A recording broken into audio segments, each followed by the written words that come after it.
यहां पर आया चेन्नई में, चेन्नई के खिलाफ पहले तो संजू सैमसन ने मार मार के इनका भरता बनाया। संजू सैमसन इस आईपीएल का पहला 100 किया है और अपने लिए उन्होंने 5 साल बाद आईपीएल में 100 बनाया। अच्छा, संजू सैमसन ने ना आज क्या किया, मतलब वो टिपिकल संजू सैमसन, वो फटना ही था कभी ना कभी। वो बॉम्ब जो था वो कभी ना कभी तो फटना ही था। अब वो फटा कहां पर? चेन्नई में, क्योंकि उनके जो नए फैंस हैं वो चेन्नई में उनका इंतजार कर रहे थे। तो ऋतुराज गायकवाड़ और संजू सैमसन ने शुरुआत की। संजू सैमसन ने भाई वही अपने अंदाज में इधर मारा उधर मारा, मारते रहे। आयुष मात्रे, एक और यंगस्टर जिसने बड़ी अच्छी बैटिंग की, इन दोनों ने मिलकर ना एक स्टेज पर ऐसा लगा कि चेन्नई 230-35 ही बना देगा, क्योंकि 15 ओवर में उनका स्कोर था 160 फॉर 1।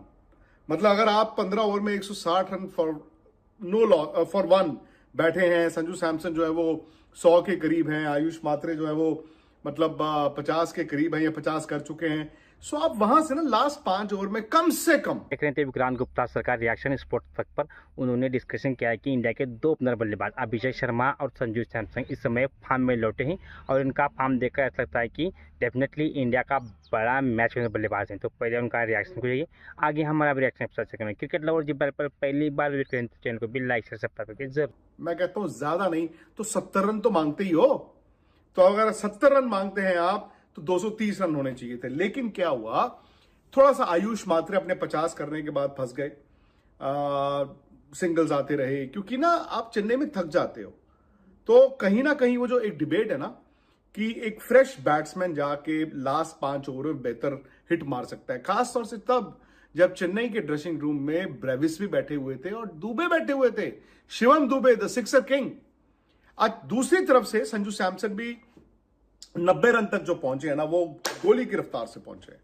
आई थिंक उन्होंने 42 गेंदों में या 43 गेंद में वो या 45 गेंद में बैठे हुए थे वो 90 पे। अब उसके बाद क्या हुआ, उसके बाद ना 100 था, उन्होंने मारा, चौका भी मारा, बट वो बीच में एक आधी डॉट भी आई, फिर सिंगल भी आई। तो हुआ ये कि वो एक ना पीरियड ऐसा आया जहां चेन्नई शायद ना जो 15-20 रन वाला ओवर ढूंढ रहा था उनको मिल नहीं रहा था। तो रिटायर किया गया आयुष मात्रे को। बावजूद इसके 212 रन बनाने में कामयाब हुआ चेन्नई। अब 212 रन वैसे दोस्तों अच्छे लगते हैं, बट 212 में एक संजू सैमसन का 100 भी है, आयुष मात्रे का 50 भी है।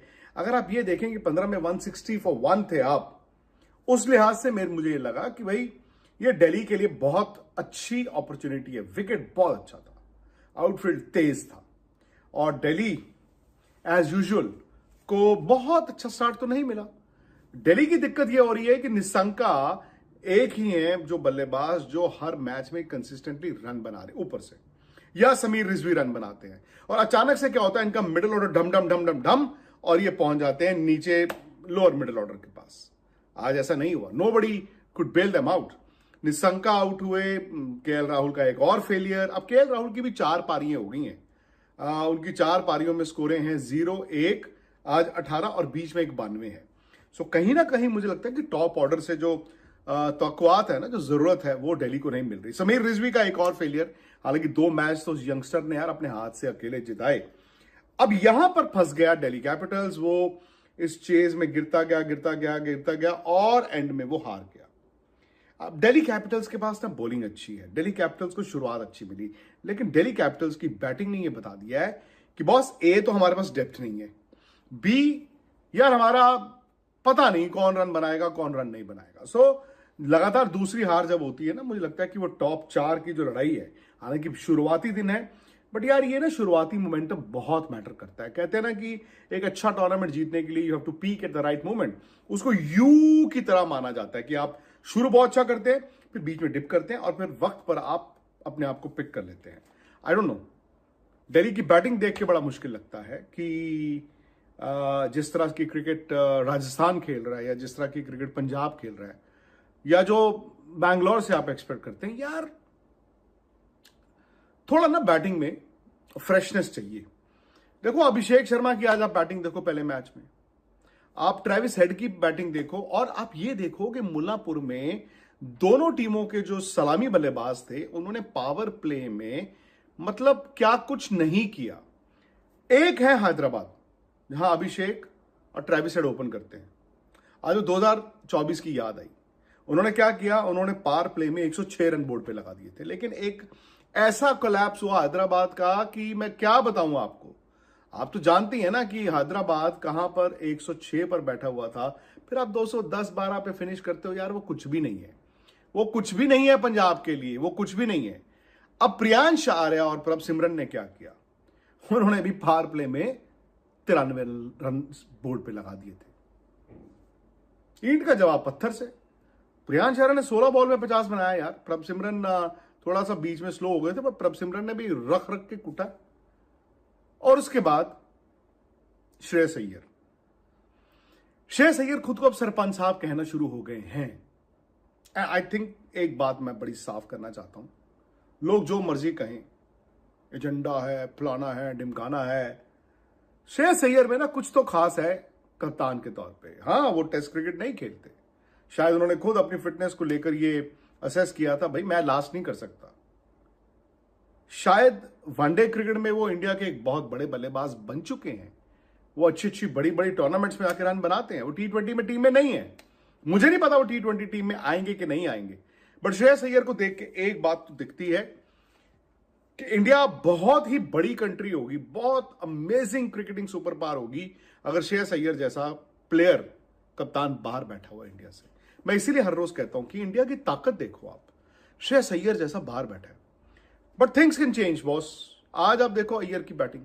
अच्छा, उनके मुल्लापुर में रन नहीं होते थे, होम ग्राउंड में रन नहीं होते थे। आज उन्होंने वो जो बैटिंग की है, और किसी स्टेज पर चेहरे पर शिकन नहीं, कोई पैनिक नहीं, वो आराम आराम से, और 2 ओवर पहले उन्होंने चेज कर दिया। उन्होंने कहा ये लो जी चाबी, घर जाओ। सो मैं ये कह रहा था कि श्रेयस अय्यर में ना एक लीडरशिप क्वालिटी है, और T20 में नंबर 4 पे आके वो एक तो स्पिनर की पिटाई करना प्लस गेम को चलाना, वो एबिलिटी भी है। फैक्ट है कि इंडिया वर्ल्ड चैंपियन है, फैक्ट है कि शायद आपकी टीम में अभी कोई जगह नहीं है। कल मैं वैभव सूर्यवंशी की बात कर रहा हूं तो लोग उसमें भी कह रहे हैं अरे तू क्या बोलता है यार, टीम में जगह नहीं है। और नहीं है जगह भाई, माफ कर दो भाई, वैभव सूर्यवंशी को भी माफ कर दो, हमें भी माफ कर दो, कहने वालों को। जो इस तरह से आएगा वो अपनी जगह खुद बनाएगा। और मैं यही चीज श्रेयस अय्यर के बारे में भी कहता हूं, मैं यही चीज श्रेयस अय्यर के बारे में भी कहता हूं कि अगर उनमें दम होगा तो सेलेक्टर्स उनको इग्नोर नहीं करेंगे। एक वक्त आएगा, शायद आएगा, जहां पर आने वाले टाइम में वो 3 महीने बाद हो, 6 महीने बाद हो, 1 साल बाद हो, 50 साल बाद हो, आप उनको देखोगे बॉस। आप ऐसा नहीं है कि श्रेयस अय्यर को आप एकदम से इग्नोर कर दोगे। मैं उस प्लेयर की नंबर 4 की बैटिंग एबिलिटी प्लस उसकी लीडरशिप की बात करता हूं। Yes, this is open for debate. कोई जी शुभमन गिल कप्तान है, कोई कहेगा ये सूर्य कुमार जी T20 के कप्तान, और यार हैं, उनकी इज्जत है। मैं श्रेयस अय्यर की बात कर रहा हूं। क्यों ऐसा है कि जब आप एक प्लेयर की बात करें तो उसको वर्सेस कर देते हो आप।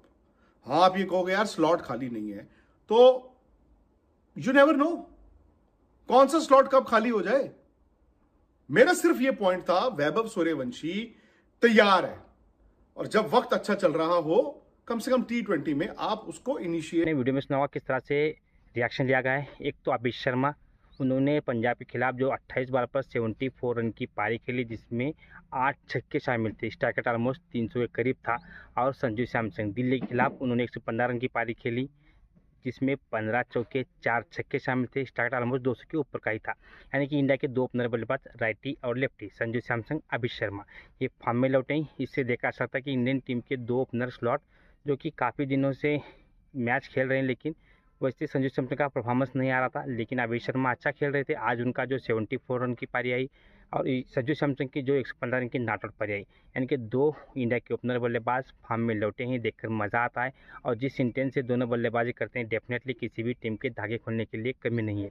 अब देखा जाए तो संजू सैमसन काफ़ी दिनों से फ्लॉप चल रहे थे, रन नहीं आ रहे थे, बल्ले से आ रहे थे, 1-2 शॉट लगा के आउट हो रहे थे। अभिषेक शर्मा भी वैसा ही कर रहे थे, लेकिन दोनों का फॉर्म आना इंडिया के लिए, टीम के लिए अच्छा है। उनके खुद के ओनर के लिए, खुद के टीम के लिए, खुद लीग के लिए अच्छा है। लेकिन देखना होगा कि इनका परफॉर्मेंस किस तरह से आगे जाता है, क्योंकि दोनों टीम को अगर अच्छा करना है तो इन दोनों का बल्लेबाजों का परफॉर्मेंस भी आना जरूरी है। स्पेशली CSK के लिए संजू सैमसन काफ़ी इंपॉर्टेंट बल्लेबाज हैं, ऊपर से ओपनर बल्लेबाजी करते हैं, और उनकी बल्लेबाजी देखने में मज़ा भी आता है।